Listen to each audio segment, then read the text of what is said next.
Class अॼु असां नयो बाब शुरू कयो आहे रोशनी ऐं हुन जूं ख़ासियतूं। सभिनी खां पहिरीं मूंखे ॿुधायो शफ़ाफ़ जिस्म कहिड़ो हूंदो आहे? तव्हां ॿुधायो।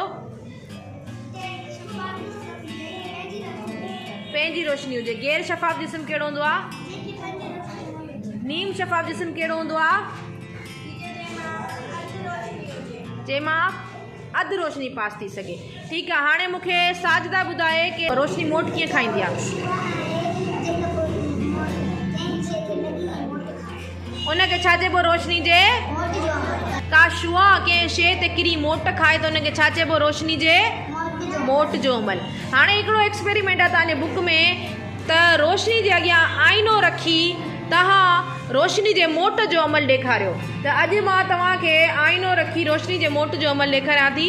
ठीकु आहे, हे ॾिसो हिननि आईनो रखियो आहे, रोशनी किरे थी सिज जी त इहो रोशनी जी शुआ मोट खाए थी। बदिले में छा थो थिए? रोशनी पैदा थिए थी, चमकण जो अमल थिए थो, रोशनी जे मोट खाइण जो अमल थिए थो।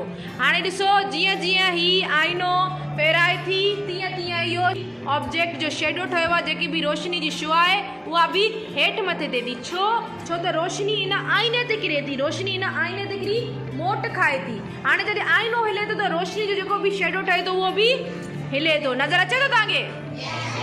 इन मां छा साबित थियो त का बि शुआ जॾहिं कंहिं ऑब्जेक्ट ते किरी मोट खाईंदी त बदिले में छा थींदो? उहो ऑब्जेक्ट चिमकंदो। इन अमल खे छा चइबो? रोशनी जे। वेरी गुड, क्लैपिंग कयो सभु हिकु ॿिए लाइ।